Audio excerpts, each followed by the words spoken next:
강남을 대표한다는 한 초고가 아파트에 사는 40대가 경비원을 폭행했는데 그가 폭행을 한 이유나 그가 던진 폭언을 보면 우리 사회 일각의 천박한 계급 의식을 엿볼 수 있습니다. 그 유명한 아파트더군요. 네. 삼성동에 있는. 네. 서울에서 뭐 가장 비싸다는 아파트 중에 하나고요. 네. 제가 찾아보니까 서울에서 3.3제곱미터당 1억 원을 가장 먼저 넘긴 한 평에 1억 원 아파트. 라기로 합니다. 뭐 수십억이고요. 펜트하우스 같은 경우는 100억이 넘더라고요. 근데 이 아파트에서 지난 설 연휴에 있었던 일인데요. 네. 입주민 40대 남성 한 입주민이 오토바이를 타고 이 아파트 안에 진입을 하려다가 차단기가 좀 늦게 올려졌습니다. 네. 그걸 이유로 40대 경비원에게 욕설을 네. 하고 폭언을 한 상황, 그 사건. 영상이 있습니다. 보겠습니다. 지난 설 연휴 마지막 날이었는데요. 오토바이를 타고 들어왔어요. 아파트 안으로. 그러더니 항의하러 들어가죠. 경비실로. 난 젊은 놈이 그런 소리 듣기 싫어. 나 이런 일 하지 마. 네가 이런 일을 하러 들어왔으면 뭘 해야 될 거 아니야? 이렇게 폭언한 이유는 차단기를 늦게 올렸다는 거예요. 오늘 제가 사연 죄송합니다. 제가 좀 늦게 열었는데. 그냥 여기서 지나가다가 돌면 열어. 그리고 폭행이 또 이어졌는데요. 기분하고 싶대. 맞나? 쓰지 마죠. 폭행당한 경비원은 이제 상급자에게 도움을 요청했고요. 대리님 잠깐 올라오셔야 될 것 같아요. 지금 뭐 역사를 잡으시고 계시니까. 하지만 폭언은 계속됐습니다. 아니, 저도 45 먹었고요. 처자식이 있습니다. 처자식 있는 거 잘하니? 술도 안 마셨다고 하고요. 그럼 뭐 하루 종일 저 앞에서 딱 오토바이 오는 걸 봐서 네. 팍 올려야 되는 거군요. 제가 오토바이를 타거든요. 아, 오토바이 타고 다니시죠? 예. 그런데 이 차단기 옆으로 오토바이들은 지나다닙니다. 지금도 차단기가 안 올라가니까 옆으로 갔어요. 네. 그리고 세워서 다시 이제 경비실로 뛰어 올라온 건데 이 사륜 차량은 앞에 멈추면 자동으로 열립니다. 차단기가. 네. 센서가 인식해서. 그리고 앞에 번호판이 있기 때문에 그걸 찍죠. 보통 외부 차량인지 내부 차량인지. 오토바이는 앞에 번호판이 없어요. 인식이 안 돼요. 수동으로 열어줘야 되는데 저 사람이 입주민이고 평소에 오토바이를 타고 다녔으니까 경비실이 모르는 사람이 아니었을 겁니다. 어떤 요구를 했냐면 내가 오토바이를 타고 들어올 때 멈추지 않고 열리게 해달라고 사전에 주문을 했다는 겁니다. 왕입니까?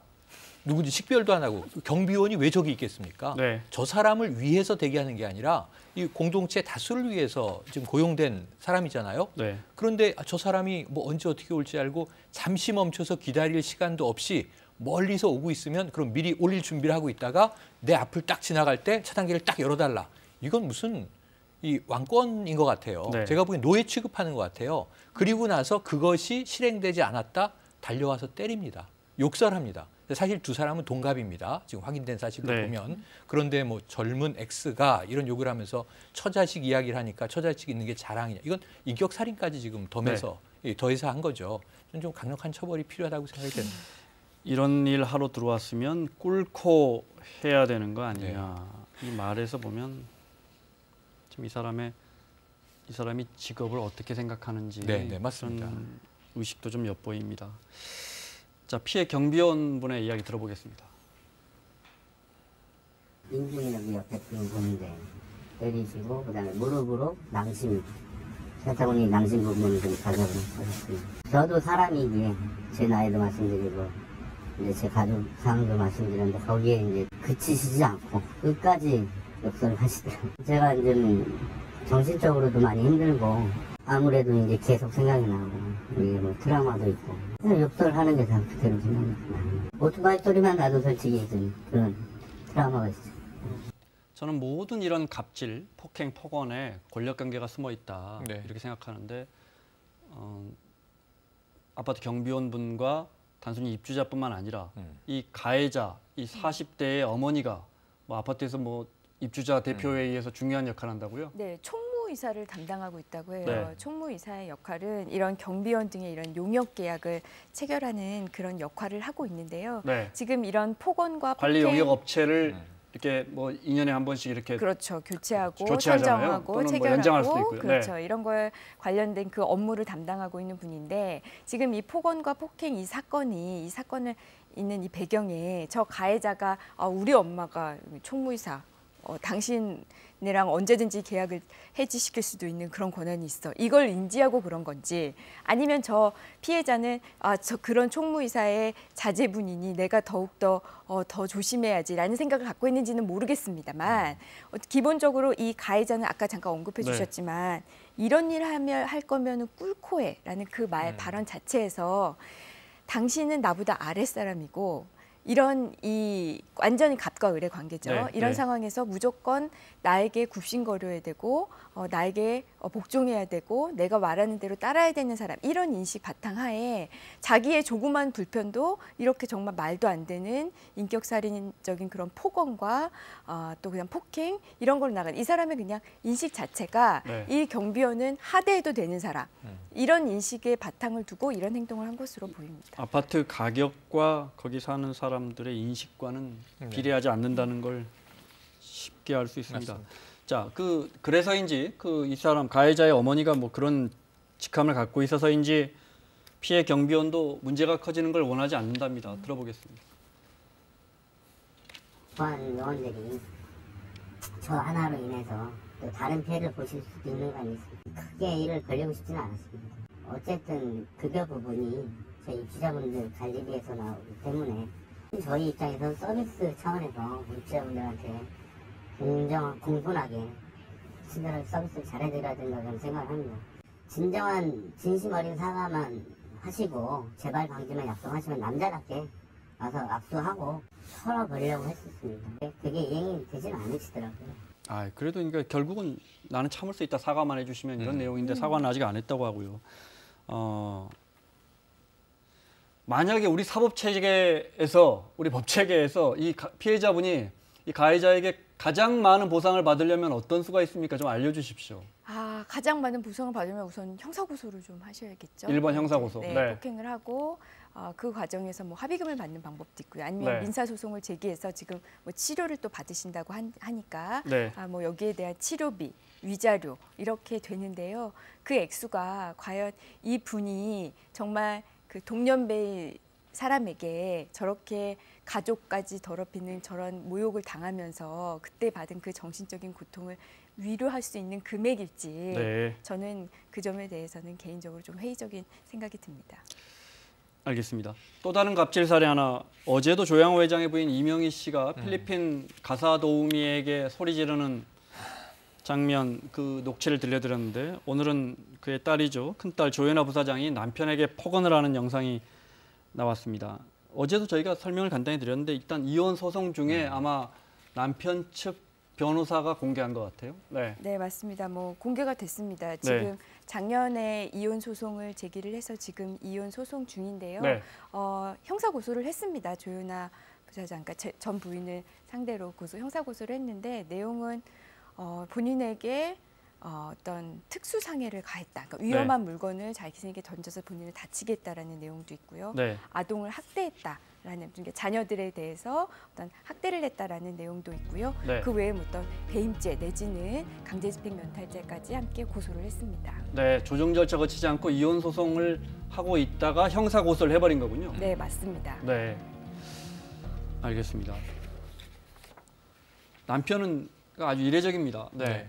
이혼 소송도 하기 전에 형사 고소하면서 네. 상습 폭행 당했다 이렇게 주장하고 있어요. 부인에게. 네. 이혼 소송은 이제 제기가 된 거죠. 근데 합의나 조정이 아, 없었죠. 그렇군요. 이혼 네, 소송이 네. 제기돼 있는 상황에서 조정에 들어가기 전에. 네. 예, 혹여라도 이 제기한 이혼을 반드시 하고 싶은 의지가 있는데 네. 이 이혼의 내용이 불명확하면 사실은 이 법정에서 시간도 오래 걸리고 네. 우리가 최근에 뭐 이제 삼성과의 이혼도 보지 않습니까? 네. 그런데 이제 이 복잡할 수 있으니까 본인이 이혼을 하고자 하는 내용이 명확하다. 네. 폭행당했다고 이야기를 했는데 폭행의 네. 증거도 있다. 네. 또 뭐 아동 학대도 주장했는데 그러한 근거도 있다.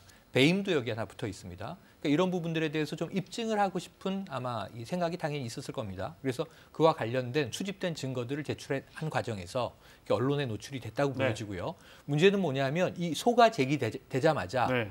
이 조현아 전 부사장 측 변호인도 입장을 냈었어요. 어제도 나왔는데 사실 무근이다라는 거예요. 네. 근데 지금 이제 보건대 뭐 목이 졸린 사진들 좀 흔적이라든가 볼까요? 남편. 네. 목이 졸린 흔적과 뺨에 패인 상처가 있습니다. 이게 이제 이 아내에게서 상습 폭행을 당했다 네. 이렇게 이제 남편 쪽에서 주장을 하는 거고요. 네. 또 발가락에 살점이 떨어져 나간 상처의 사진도 있는데 저거는 저 어제 봤는데 태블릿 PC를 던졌다고? 던졌다. 네. 태블릿 PC를 던졌는데 이게 발에 맞았다. 예를 들면 물건을 던져서 저게 이제 특수상해죠. 위험한 특수상해죠. 물건을. 아, 그렇습니다. 네. 이제 그러한 이제 증거 사진들이 나와서 네. 여기에 대한 이제 또 반론이 일부는 있어요. 네. 왜냐하면 오히려 이 결혼 파탄의 사유는 남편 쪽에 있다. 네. 알코올과 약물에 의존하면서 지금 이 다툼이라고 하는 것이 네. 남편이 멀쩡한 상태에서는 없었는데 알코올에 의존하게 돼서 중독 증세가 나타나면서 네. 다툼이 이제 생겨났다 이렇게 이야기를 하고 있습니다. 자, 앞서 말씀드린 동영상을 볼까요? 남편 박모 씨가 조현아 전 부사장과 관련된 영상을 공개했습니다. 네. 이거 다 부신 건 뭐야 이거? 어? 네가 딴 소리를 하니까 그렇지. 네가 딴 소리를 하니까. 네가 저 쓸데없는 소리를 하니까. 어떡할까 내가 그러면 지금 어?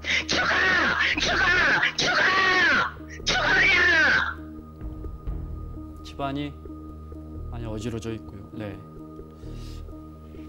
주장이 많이 엇갈려요. 네. 네, 뭐 당연히 뭐 엇갈릴 수밖에 없을 것 같은데요. 지금 이혼 소송 중에 저렇게 몇 가지 혐의로 이제 형사 고소를 했습니다. 네. 이혼 소송에 분명히 영향을 줄 거예요. 그리고 만약 형사 결과가 나온다면은 네. 뭐 그것이 또 증거가 될 수 있으니까요. 지금 특수상해 뭐 이런 부분은 이 상습 폭행도 있고 네, 특수상해도 있고. 네, 상습 폭행 어쨌든 그 폭력적인 부분은 이런 혼인 파탄의 책임이 조현아 씨에게 있다라는 부분에 이제 영향이 될 테고요. 또 네. 위자료하고도 그대로 연결이 될 겁니다. 아동학대 같은 경우에는 양육권자를 지금 본인이 원하고 있어요. 그래서 이 양육권자를 정하는데 이제 영향을 줄 텐데요. 네. 글쎄요, 제가 서로 지금 쌍둥이 자녀를 기르겠다 이런 거죠? 양쪽에서 지금 혼인 파탄 책임과 관련해서 말씀을 드리면 네. 양쪽에서 한쪽은 알코올 중독 이야기를 하고 있고요. 이런 네. 건 뭐 증거 같은 건 뭐 충분히 다 찾아낼 수 있을 거라고 네. 보입니다. 또 하나는 이쪽에서는 폭행 부분 이야기하는데 뭐 영상이나 아니면 사진 이런 걸로 충분히 다 보여요. 그러니까 누구 하나의 잘못이라기보다는 개인적으로는 혼인 파탄은 양쪽에 다 책임이 있다. 좀 이 정도로 보이고요. 다만 지금 이 조현아 씨 측에서는 이혼을 원하는지 부분에 대해서는 아직 언론 부분에 나와 있지 않는 걸로 그래요? 보여서 네. 이혼은 지금 원하지 않고 있는 걸로 우선은 보여요. 반소장을 제출했는지 안 했는지는 네. 모르겠지만 그래서 이런 상황이라면은 거의 혼인은 파탄났다고 보아야 되기 때문에 네. 반소장을 제출하지 않을까라는 게 이제 제 개인적인 예측입니다. 여기 하나 첨언을 한다면 20일 날 나온 조현아 씨 쪽의 변호인 이야기에 이제 결혼 생활의 파탄은 이 남편 쪽의 알코올과 약물 중독에 있다 이렇게 얘기했기 때문에 네. 파탄을 인정하는 말은 했어요. 그럼 결혼이 이미 파탄 상태라면 이혼을 하지 않고 가정을 지키겠다라고 주장하기에는 네. 이 조현아 전 부사장의 입장도 쉽지는 않아 보입니다. 네. 네. 아니 근데 보통 이런 의혹을 제기하면 그 의혹을 반박하고 이 의혹을 제기하면 그 의혹을 반박해야 되는데 이 의혹 제기하면 배우자의 다른 건이 또 다른 나오고. 건을 폭로하고 또 저는 여기서 이제 개인적으로 안타까운 점인데요. 이게 어쨌든 양 당사자가 이 조현아 씨 부부가 지금 이혼 소송을 밟고 있는 지금 네. 부부 사이의 지금 분쟁인데 지금 서로를 굉장히 헐뜯는 얘기들을 네. 공개적으로 지금 공인, 언론에 사고인 거거든요. 조현아 전 부사장은 공인이라고. 예. 네. 그렇지만 이 이혼 사건에서 항상 가장 큰 피해자는 아이들이기 때문에 네. 이 아이들이 지금은 어리지만 나중에 커서 이런 것을 알게 되면 큰 상처가 될 것 그렇군요. 같아서 네. 이 점에 대해서는 지금 조현아 씨 부부께서 부부들이 좀 잘 좀 생각해 보셨으면 좋겠습니다. 알겠습니다. 마무리해야겠습니다. 앞서 본 그 경비원 폭행 한 그 입주자도 그렇고 네. 조현아 전 부사장도 그렇고 이게 처벌보다 치료가 급한 거 아니에요? 그렇게 말씀을 뭐 하시는 거에 대해서 저도 그닥 어떻게 말씀을 드릴 수가 참 어려울 네. 것 같은데요. 네. 우리가 일반인 기준으로 봤을 때는 참 이해 안 되는 이 화 조절 능력 같거든요. 그래서 본인이 한번 자신의 어떤 행동과 언행 이런 것을 좀 되돌아보기 바랍니다. 주변 사람의 조언도 좀 잘 듣고요. 마무리하겠습니다. 최영일 평론가, 임방글 변호사 수고하셨고요. 사사건건 내일 이 시간에 돌아오겠습니다. 고맙습니다.